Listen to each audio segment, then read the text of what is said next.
Let's take it slow. Where you go, I go too.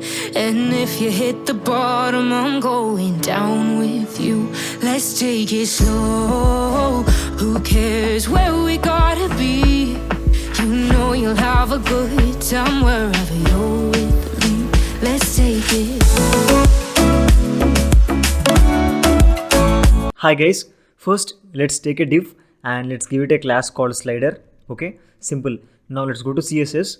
Yeah, so the first thing what we'll do is that let's take the body and let's give it a height first. So I'm gonna give height 100 viewport height, and then let's take background color. So background color should be, let's take black color.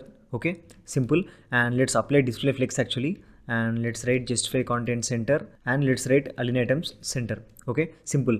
This is just to make sure that whatever the content present inside the body should be at the center position. Okay, both horizontal and vertically. Yeah, now what we'll do is that let's come here, let's select our slider.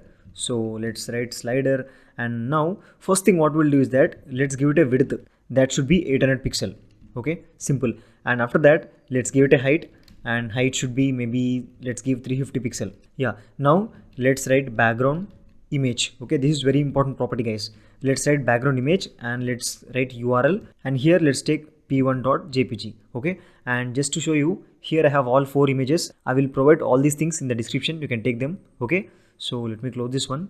Yeah, now after this one let's write background position. So I'll write background position that should be center. Okay, this is just to make sure that our image should be centered both horizontally and vertically. Now let's write one more important property, that is background size cover. Okay, so let's write background size as cover.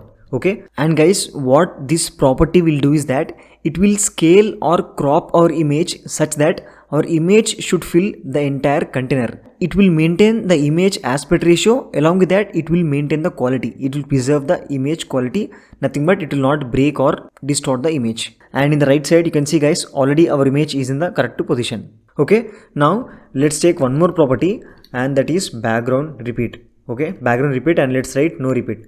Okay, and the reason we are taking this properties guys, let's say we have 4 images. In first animation cycle, 1, 2, 3, 4. After 4 ends, again it will start from 1, right?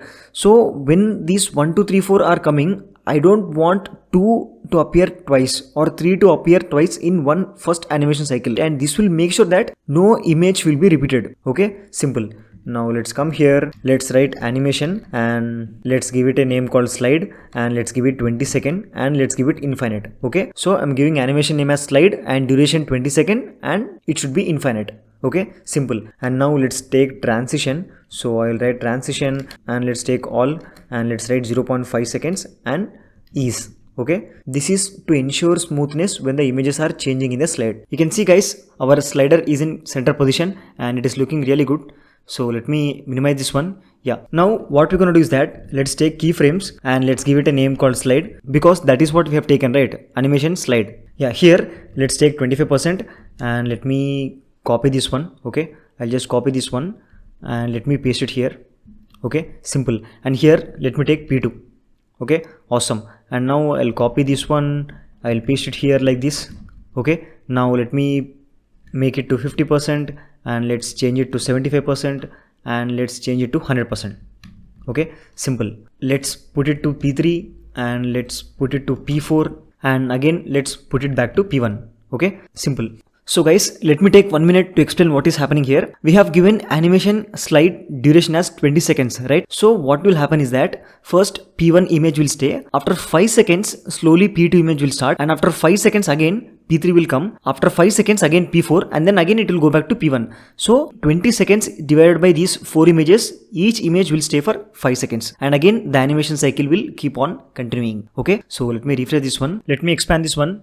Yeah, you see guys, we are getting that smooth animation. So this is it for the video guys. If you have learned something from this, please give it a like and subscribe. I'll see you in the next video. Thank you.